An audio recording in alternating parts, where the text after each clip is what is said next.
The legal bribe, starving the lobbying machine that eats democracy. In the last episode, we descended into the fog, the weaponized bureaucracy designed to exhaust you into submission.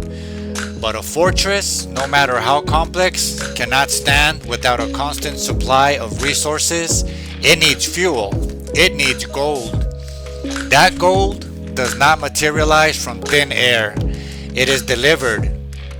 It is handed over in polished briefcases, wired through super PACs, and laundered through think tanks and political action committees. It is a transaction so blatant, so corrosive to the very idea of representation that we have been given a polite, sterile word to sanitize our shame. We call it lobbying. But let's be perfectly, unequivocally clear. If you, an ordinary citizen, walk into your senator's office and offer them a stack of cash in exchange for their vote on a specific bill, you would be arrested, charged, and imprisoned for bribery.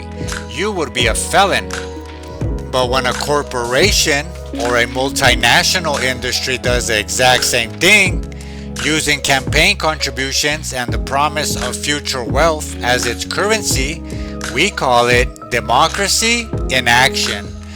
This is not a bug in the system. This is the system's primary function. This is the legal bribe, the direct intravenous line feeding the cancer of corporatocracy directly into the heart of our government. To understand this mutation, we need to dissect its anatomy. We need to follow the money on a journey through a hypothetical yet devastatingly real scenario. Let's take a fictional corporation. Let's call it Apex Agro, a giant in the agricultural industry.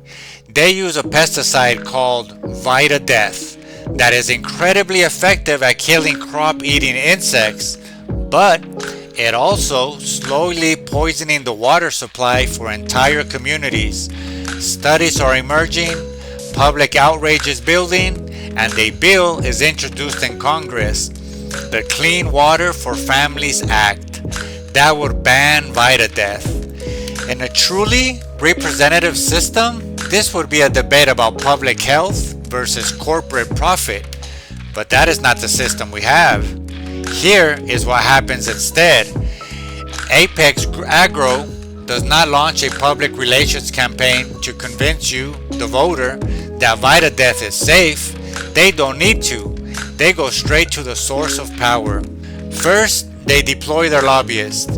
These are not shadowy figures in trench coats. They are often former members of Congress, former staffers, the very people who wrote the laws they are now paid to subvert. This is the revolving door, and it is the most potent weapon in their arsenal. These lobbyists meet with the congressional representatives on the committee overseeing the bill. They don't threaten, they deal. They present a simple, powerful equation. They say, kill this bill. In return, the Apex Agro PAC will make a maximum donation to your re-election campaign. We will bundle donations from our executives and shareholders. We will run positive ads in your district praising your pro-business stance. And should you ever decide to leave public service, we have a seat reserved for you on our board of directors with a 7-figure salary waiting. It's a win-win. You keep your power, we keep our profits. Now, the politician is trapped. Their primary function has been genetically rewritten.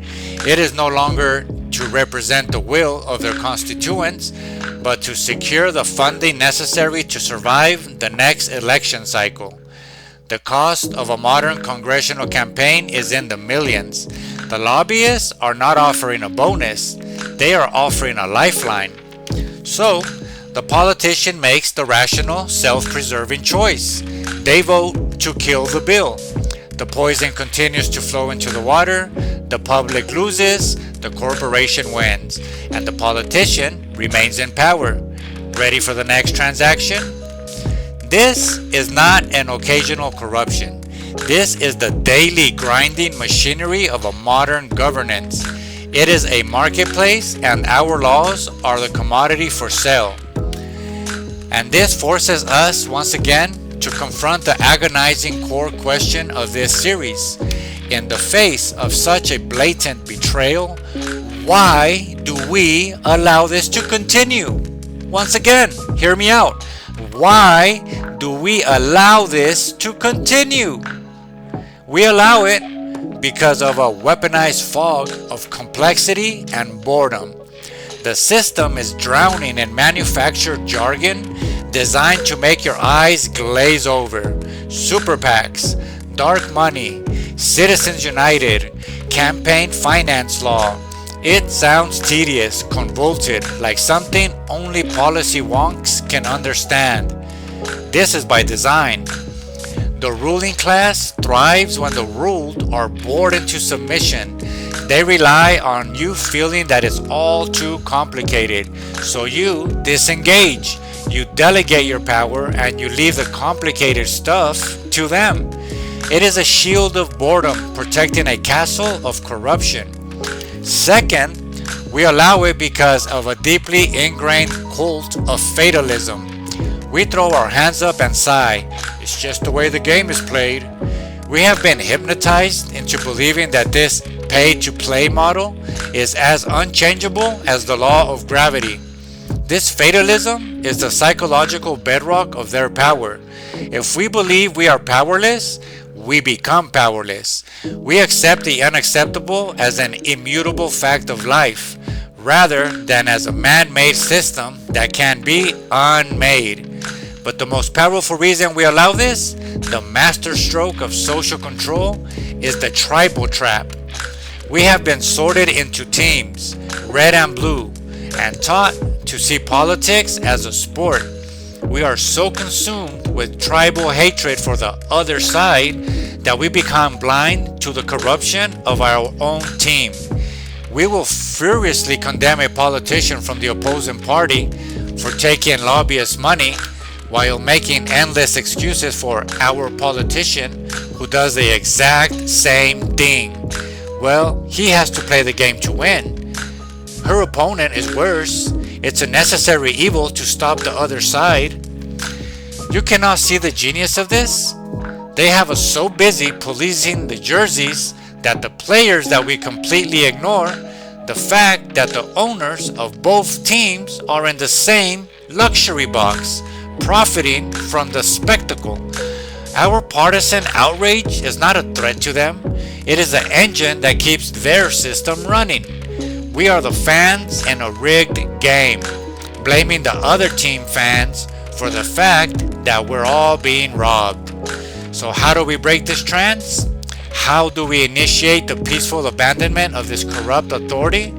The strategy is not to fight the machine on its own terms, but to systematically starve it to the fuel it needs to operate. Our belief, our votes, and our energy. The first most immediate step is to adopt a ruthless personal litmus test. This must become a non-negotiable, single-issue standard for any candidate seeking your vote at any level. The rule is simple. If they take money from corporate lobbyists, corporate PACs, or any special interest group whose goal is profit over people, they must be disqualified. It does not matter what party they belong to. It does not matter how charismatic they are. It does not matter what promises they make. They have shown you their true master, and it's not you. Withhold your vote. Withhold your support.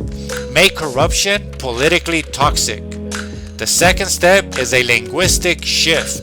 We must stop using their polite, sanitized language. The word lobbying is a euphemism. We must start calling it what it is: legalized bribery. In every conversation, on every social media post, we must reframe the debate. A politician is not pro-business. They have been bribed by a corporation. They did not receive support from the energy sector. They sold their vote to the oil and gas industry. Language creates reality. When we start using the true words for their actions, we shatter the illusion of legitimacy. The third step is to champion structural solutions that sever the financial link entirely. We must become unyielding advocates for publicly funded elections, where every candidate receives the same limited amount of public funds for their campaign. This eliminates the need for them to prostitute themselves to corporate donors. It levels the playing field and ensures that a candidate's only job is to appeal to the people, not to the plutocrats. And finally, we must practice local divestment. We must consciously redirect our energy, our resources, and our hope away from the broken national spectacle into building resilient, self-sufficient communities. Support local businesses that are rooted in your town, not extractive corporations. Build community gardens, local currencies, and mutual aid networks. The more we can solve our problems locally, cooperatively, the less we need to petition to the corrupt, centralized power for help. We make them irrelevant by building a better world right where we are. The legal bribe seems like an invisible fortress, but its walls are made of paper. The paper of our ballots and the parchment of our consent. It is a phantom, powerful only as long as we believe in the politicians it purchases. The most we collectively see them not as leaders, but as paid spokesmodels for a destructive system, the entire facade will crumble into dust.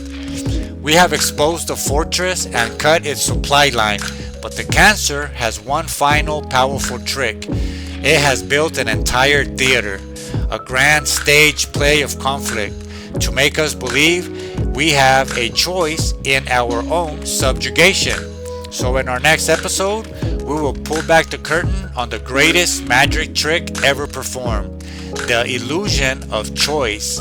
We will reveal how the two-party charade is the ultimate instrument of control, and how waking up from it is the final step toward true sovereignty.